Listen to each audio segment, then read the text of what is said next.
आप सभी साथियों को जय हिंद। मैं प्रबल आप सभी लोगों का in depth analysis YouTube channel पे आपके परिवार में बहुत बहुत स्वागत करता हूं। सबसे पहले गणतंत्र दिवस की, रिपब्लिक डे की 74वें गणतंत्र दिवस की पूरे देश के सारे छात्र शक्ति को ढेर सारी शुभकामना, ढेर सारी बधाई और आपके उज्जवल भविष्य की कामना पूरी की पूरी टीम प्रबल करती है। आज हम आपके सामने उपस्थित हुए हैं फिर से एक टॉपिक लेकर के, और आज का टॉपिक है पद्म पुरस्कार।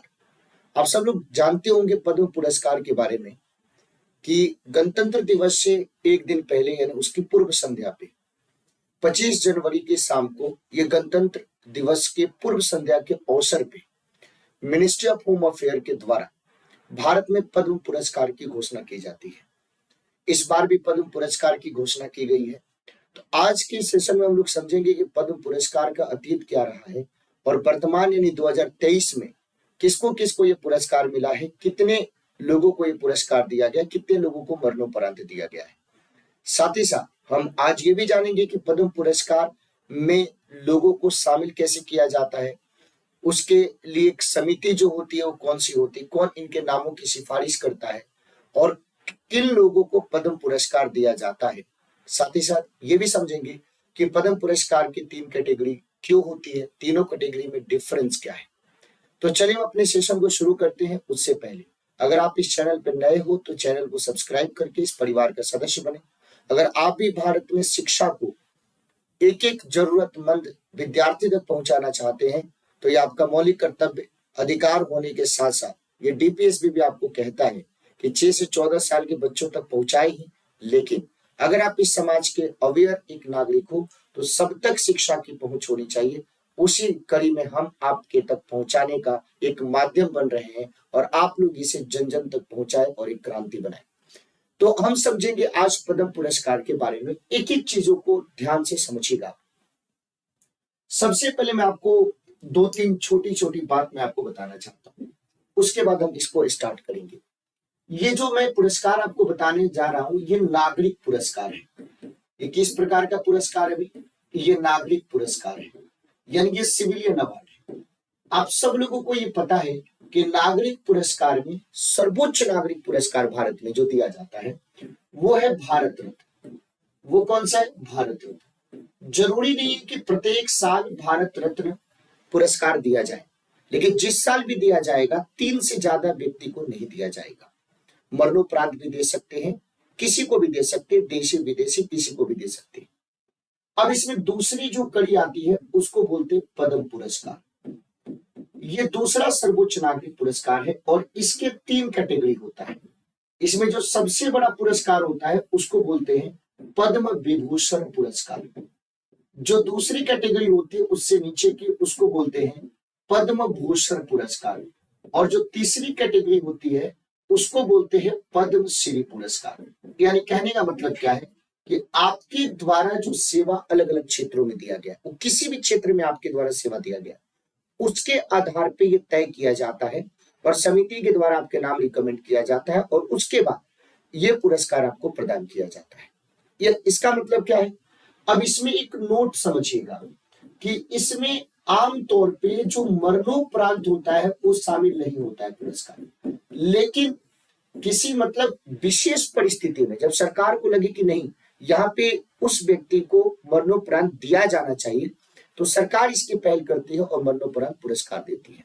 ठीक है, सबसे पहले हम आज क्या समझेंगे कि 2023 में जो पद्म पुरस्कार दिया गया वो कितने लोगों को दिया गया? तो टोटल 106 लोगों को दिया गया। ठीक है भाई, अब 106 में किसको, कितने को पद्म विभूषण, कितने को पद्म भूषण, कितने को पद्मश्री, ये हम बात करेंगे। तो इसमें से देखो 6 लोगों को पद्म विभूषण पुरस्कार दिया गया और इस 6 में से एक जो सबसे चर्चित नाम है, जिनका हाल फिलहाल में निधन हुआ था, उत्तर प्रदेश के मुख्यमंत्री रहे थे, भारत के रक्षा मंत्री रहे थे, समाजवादी आंदोलन में, समाजवादी विचारधारा में एक बहुत महत्वपूर्ण उन्होंने भूमिका निभाई थी। समाजवादी पार्टी के प्रवर्तक रहे, संस्थापक रहे, मुलायम सिंह यादव का भी नाम आता है। तो हम एक एक करके इसकी शुरुआत करते हैं और देखते हैं, हम लोग चलते हैं और उसके बाद इसके इतिहास को भी देखेंगे। तो सबसे पहले आप लोगों के स्क्रीन पे जो दिखाई दे रहा है ये भारत का सर्वोच्च नागरिक पुरस्कार है। इसका एक फ्रंट साइड है, इसका एक बैक साइड है। यानी पीपल के पत्ते का आकार का होता है। और ये जितने भी नागरिक पुरस्कार हमने पद्म और भारत रत्न, ये सब राष्ट्रपति के द्वारा दिया जाता है। अब मैं वो सारा प्रोसेस बताऊंगा कि कब दिया जाता है, कैसे दिया जाता है, क्या प्रोसेस होता है, इन सभी चीजों को आज की क्लास में समझेंगे। तो बहुत अच्छे से सेशन को आप लोग ध्यान से सुनिएगा। लेकिन आज का जो हम लोगों का टॉपिक है वो है पद्म पुरस्कार।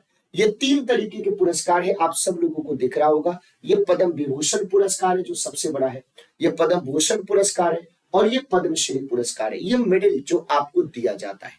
ठीक है भाई, बहुत बढ़िया।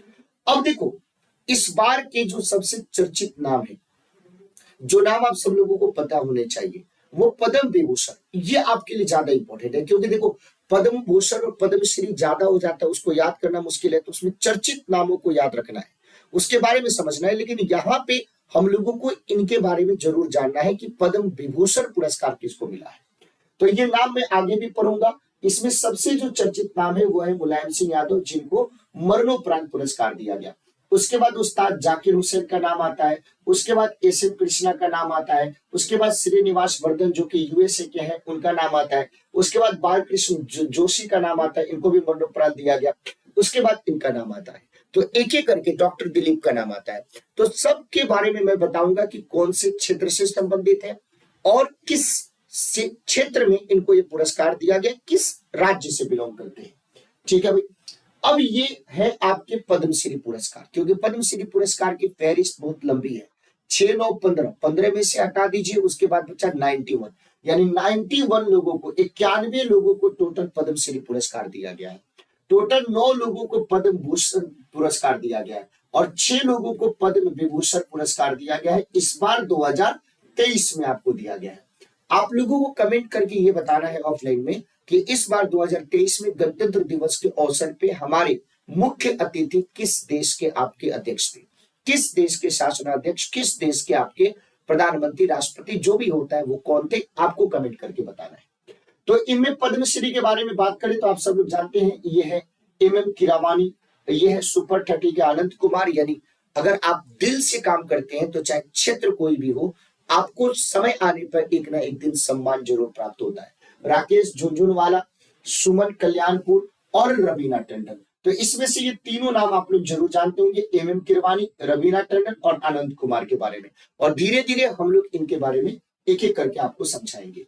जब हम पद्म भूषण पुरस्कार की बात करें तो इसमें 2 नाम इस बार बहुत ज्यादा चर्चित है, एक सुधा मूर्ति का और एक मंगलम बिरला का। तो ये चीज तो एक ओवरव्यू मैंने आपको दिया। अब हम सीधे आ जाते हैं अपने टॉपिक पे। देखिए, आप सब लोग ध्यान से समझना कि इस बार के पद्म पुरस्कार में क्या है। तो देखो, सबसे पहले कि कौन से मिनिस्ट्री के द्वारा जारी किया जाता है, तो ये पता आपको, मिनिस्ट्री ऑफ होम अफेयर के द्वारा। मिनिस्ट्री ऑफ होम अफेयर के द्वारा, नॉर्थ ब्लॉक, न्यू दिल्ली। कब आपके जारी किया गया भाई, देख लो, 25 जनवरी 2023। इसमें क्या बोला है कि Padma awards, one of the highest civilian award of the country, and confirmed in the 3 categories, namely Padma Vibhushan, Padma Bhushan and Padma Shri. The awards are given in various disciplines, fields of activities. Example, art के क्षेत्र में दिया जाता है, social work के क्षेत्र में, public affair के क्षेत्र में, साइंस इंजीनियरिंग के क्षेत्र में, ट्रेड इंडस्ट्री के क्षेत्र में, मेडिसिन के क्षेत्र में, लिटरेचर के क्षेत्र में, एजुकेशन के क्षेत्र में, स्पोर्ट्स के क्षेत्र में, सिविल सर्विस के क्षेत्र में। आपको याद होगा कि जब हम 2022 के पद्म पुरस्कार की बात करें तो इस सिविल सर्विस क्षेत्र में हमारे देश के पहले सीडीएस बिपिन रावत को आपको दिया गया था पद्म विभूषण पुरस्कार। ठीक है भाई। तो Padma Vibhushan is awarded for exceptional and distinguished service. Padma Bhushan पर डिस्टिंग्विश्ड सर्विस। अब देखो, यहाँ पे जब पद्म विभूषण को बोलोगे तो इसमें 2 शब्द का प्रयोग किया गया, एक्सेप्शनल एंड डिस्टिंग्विश्ड। जब आप पद्म भूषण को देखिएगा तो केवल distinguished service of high order और Padma Shri for distinguished service in any field. 3 चीज आप समझ गए। The awards are announced on the occasion of Republic Day every year. तो रिपब्लिक डे के पूर्व संध्या को इसका लिस्ट आ जाता है, रिपब्लिक डे का दिन इसका ऐलान किया जाता है। 3 awards are conferred by the president of India at ceremonial function which are held at Rashtrapati Bhavan. ये पुरस्कार दिया कब जाता है और कैसे दिया जाता है, उसको मैं बहुत अच्छे से एक्सप्लेन करने वाला हूं।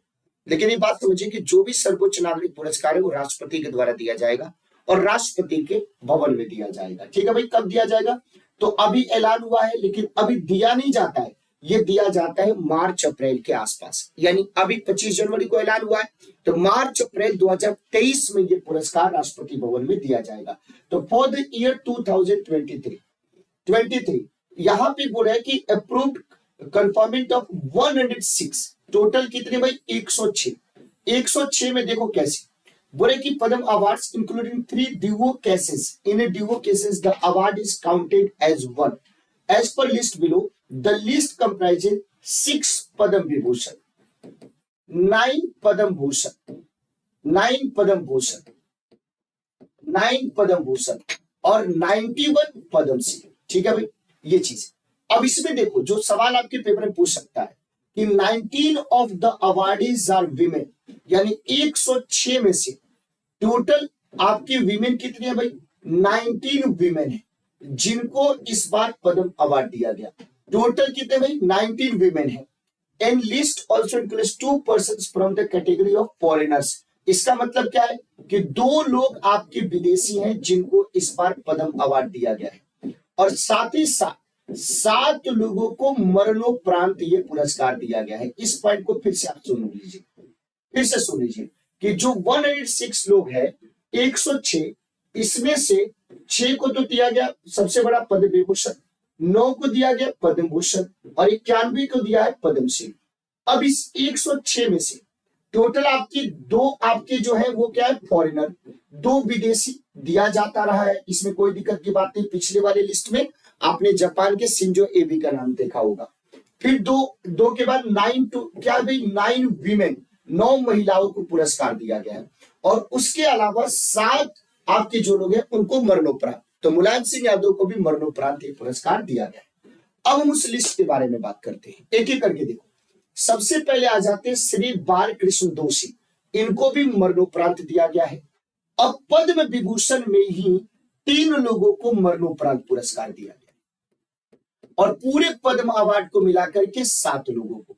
देखो तो ये किससे संबंधित है भाई, ये आर्किटेक्चर से संबंधित है, और ये कहां से बिलोंग करते हैं, किस राज्य से, गुजरात से।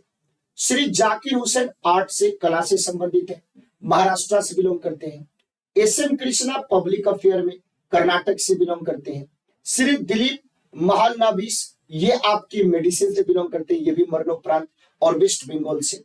श्री श्रीनिवास वर्धन साइंस इंजीनियरिंग, देख लो यूनाइटेड स्टेट्स ऑफ अमेरिका, तो एक तो यहाँ पे विदेशी मिल गए। फिर श्री मुलायम सिंह यादव पब्लिक अफेयर जो कि उत्तर प्रदेश से बिलोंग करते हैं। बात समझ गए आप लोग।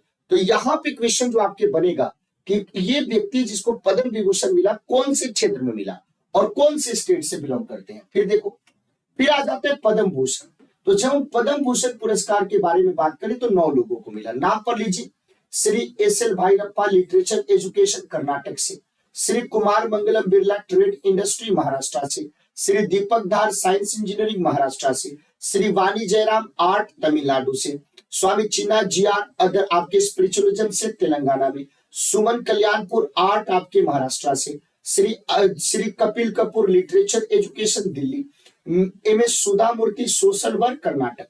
तो इसमें 2 नाम याद रखिएगा आप लोग, एक तो मंगलम बिरला और सुधा मूर्ति, और श्री कमलेश डी पटेल स्पिरिचुअलिज्म तेलंगाना से। ठीक है भाई, ये पूरी बात है।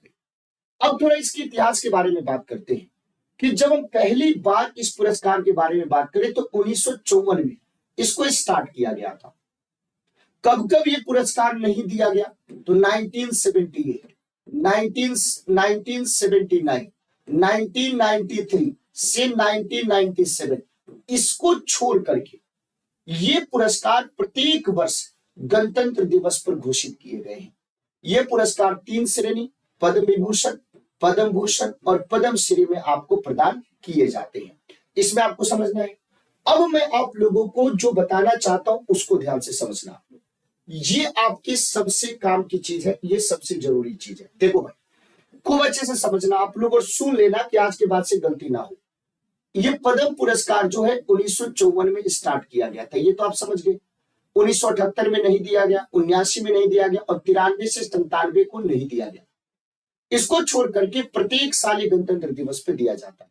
इसके 3 श्रेणियां पद्म विभूषण, असाधारण और विशिष्ट सेवा। अगर आप यूपीएससी और पीसीएस की तैयारी करते हैं तो ये शब्द डायरेक्ट आ सकता है, तो उसको भी पढ़ने के दौरान मैंने इन शब्द की चर्चा करी। असाधारण और विशिष्ट सेवा के लिए पद्म विभूषण, उच्च कोटि की विशिष्ट सेवा के लिए, शब्द में देखिए भाई, शब्द का ही जाल है, पद्म भूषण और पद्मश्री विशिष्ट सेवा के लिए प्रदान किया जाता है। अब चलो भाई, अब दूसरा क्वेश्चन ये आता है कि आशय क्या है, मतलब ये पुरस्कार क्यों प्रदान किया जाता है? तो किसी विशिष्ट कार्य को मान्यता प्रदान करना है। सभी प्रकार की गतिविधि में ये पुरस्कार प्रदान किए जाते हैं और जो भी व्यक्ति जिसको चयनित किया जाता है उसकी उपलब्धियों में लोक सेवा का तत्व जरूर होना चाहिए। आपने कोई भी काम किया है, उस काम से लोगों को क्या फायदा हुआ है, समाज को क्या फायदा हुआ है, ये जरूर होना चाहिए। इसीलिए पुरस्कार दिया जाता है। अपने लिए तो सब कोई करता है, लेकिन आपने अपने लिए करते हुए भी लोगों को क्या फायदा पहुंचा है, वो यहाँ पे जरूरी होता है। तो उत्कृष्टता से अधिक काम आपका होना चाहिए, तब आपको दिया जाएगा। सभी व्यक्ति, जाति, व्यवसाय, पद, लिंग के भेदभाव के बिना इन पुरस्कारों के लिए पात्र होते हैं। लेकिन एक नोट आप लोग ध्यान रखिएगा कि सरकारी कर्मचारी, जिनमें डॉक्टर और वैज्ञानिक छोड़ करके सार्वजनिक क्षेत्र उपक्रम में कार्य कर रहे कर्मचारी भी शामिल है, इन पुरस्कारों के लिए पात्र नहीं है। ये पुरस्कार सामान्यतः मरणोपरांत प्रदान नहीं किए जाते। यही टॉपिक मैं आपको बताया कि जनरली ये पोस्थमस नहीं होता है, मरणोपरांत ये पुरस्कार आपको नहीं दिया जाता है, लेकिन अत्यधिक पात्र मामलों में सरकार मरणोपरांत पुरस्कार प्रदान करने पर विचार कर सकती है। तो इसमें हार्ड एंड फास्ट नहीं है कि दिया ही नहीं जाएगा। सरकार को लगेगा कि नहीं हमें विचार करने, तो सरकार विचार कर सकती है और उसके बाद यदि सम्मानित किए जाने के लिए प्रस्तावित व्यक्ति का निधन हाल ही में अर्थात उस वर्ष के गणतंत्र दिवस से 1 साल पूर्व की अवधि के भीतर हुआ है, जिस पर उक्त पुरस्कार को घोषित किया जा रहा है प्रस्तावित हो, तो उसके ऊपर, तो देखो मुलायम सिंह यादव का हाल ही में हुआ था, इसीलिए उनके ऊपर किया गया। उच्चतर श्रेणी का पद्म पुरस्कार किसी ऐसे व्यक्ति को प्रदान किया जा सकता है जिसके मामले में पूर्व पद्म पुरस्कार प्रदान किए जाने के समय से कम 5 साल की अवधि बीत गई हो। इसका मतलब क्या है कि आपको पहले पद्मश्री मिला हो, पद्म भूषण मिला हो और वो पुरस्कार आपको 5 साल पहले मिला हो या उससे ज्यादा अवधि से पहले मिला हो, तब जाकर के आपका ऊपर यानी पद्म भूषण और पद्म विभूषण की कैटेगरी में होगी। जैसे मान लो कि सुपर 30 के आनंद कुमार को इस बार पद्मश्री मिला और उनको पद्म विभूषण अगले साल ही नहीं दे दिया जाएगा, उनको अगले 2 साल के बाद ही नहीं, कम से कम 5 साल की अवधि होनी चाहिए। उसके बाद उनको उच्चतर श्रेणी में हम लोग क्या कर सकते हैं, कैटेगराइज कर सकते हैं। तो कम से कम अत्यधिक पात्र मामले पुरस्कार समिति द्वारा इस अवधि में। लेकिन कभी कभी क्या होता है कि कोई व्यक्ति बहुत ही ज्यादा पात्र होता है, तो जो समिति होती है बोलती है कि चलो 5 साल की अवधि का जो वो क्राइटेरिया उसको खत्म करके उसको अभी दे देते हैं।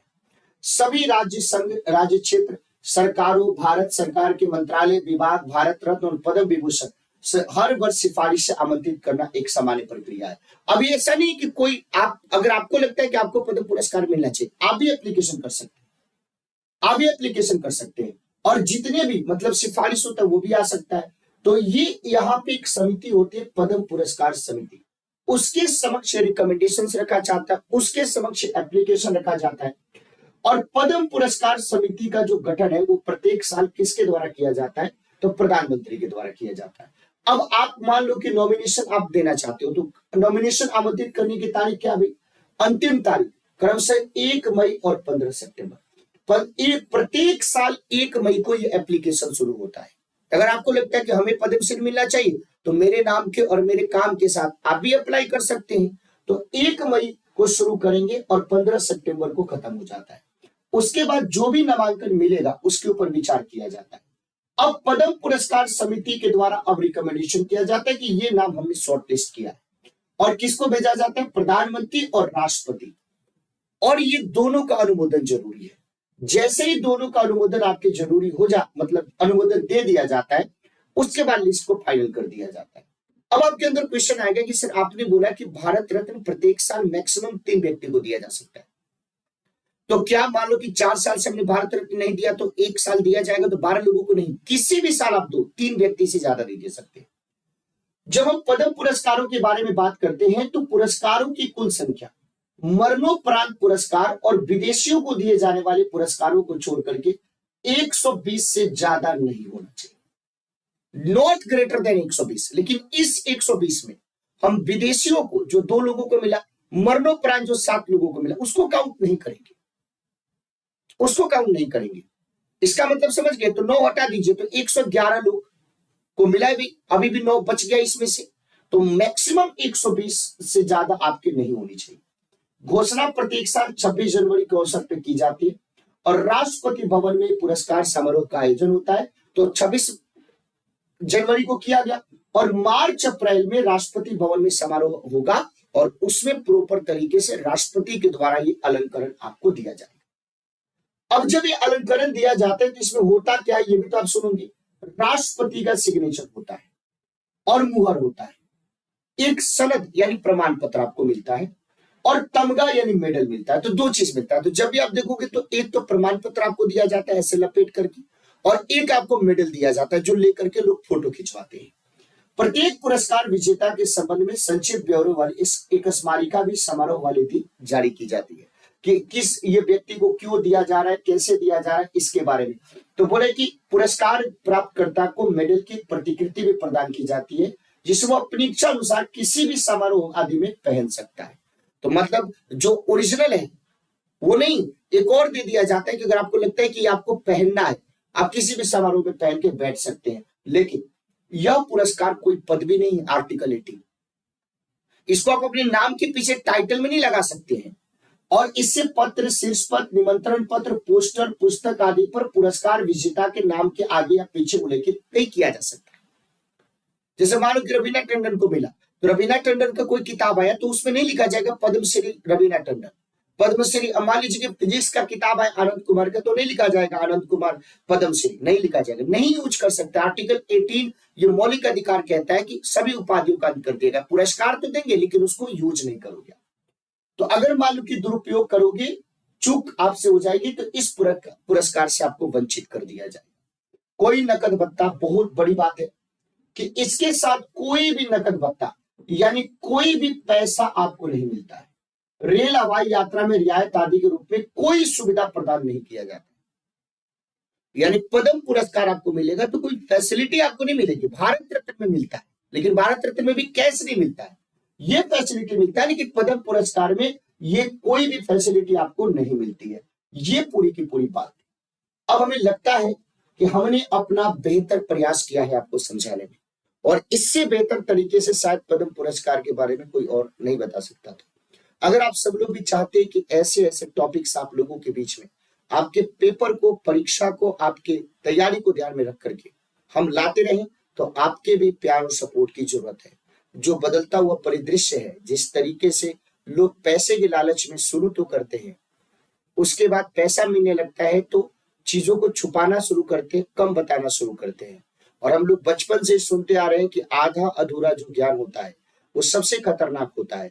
तो जो आप सब लोग आज कहीं पे भी घूम रहे हो, देख रहे हो, वहां पे आधा अधूरा चीज बता करके और ज्यादा आपको कंफ्यूज कर दिया जाता है। तो एक ऐसा जादूमय परिस्थिति शिक्षा जगत में उत्पन्न किया गया है कि जिसमें आप लोगों को लगता है कि हमें बहुत आता है, हमें सब आता है, लेकिन पेपर में जब आप जाते हो तो आधा अधूरा ज्ञान के चलते हमेशा आपको कंफ्यूजन होता है, जिसमें 2 ऑप्शन तो क्लियर होता है लेकिन 2 ऑप्शन में कंफ्यूजन के कारण आपका रिजल्ट कट ऑफ से नीचे रह जाता है। तो हम उस संकट को दूर करने के लिए वास्तविकता के साथ स्टूडेंटशिप में, छात्र हित में आपकी आवाज बन करके हमारे गांव, कस्बे, शहर के छोटे शहर, मध्यम वर्गीय परिवार, छोटे परिवार जो हमारे जैसे परिवार से आते हैं, उन लोगों के सपना को पूरा करने के लिए पूरी ऑथेंटिसिटी के साथ, पूरी प्रामाणिकता के साथ एक एक इंफॉर्मेशन आप तक पहुंचाने के लिए और आपके यूपीएससी और स्टेट पीएससी के साथ साथ अन्य सभी प्रतियोगी परीक्षाओं में आपकी मजबूत उपस्थिति दर्ज कराने के लिए इस परिवार के माध्यम से निरंतर हम प्रयासरत रहेंगे। तो आप सभी लोग, ये सेशन आपको कैसा लगा कमेंट करके जरूर बताना। अगर आपको ये सेशन अच्छा लगा है तो अपने जैसे तैयारी करने वाले साथियों के बीच में सेशन को जरूर शेयर करें। और ये चैनल ऐसा है कि इसमें पढ़ने वालों के साथ साथ देश के बारे में, दुनिया के बारे में चीजों को समझने वाले लोग भी जुड़ सकते हैं। आप सभी का बहुत बहुत धन्यवाद। Thank you so much. जय हिंद साथी।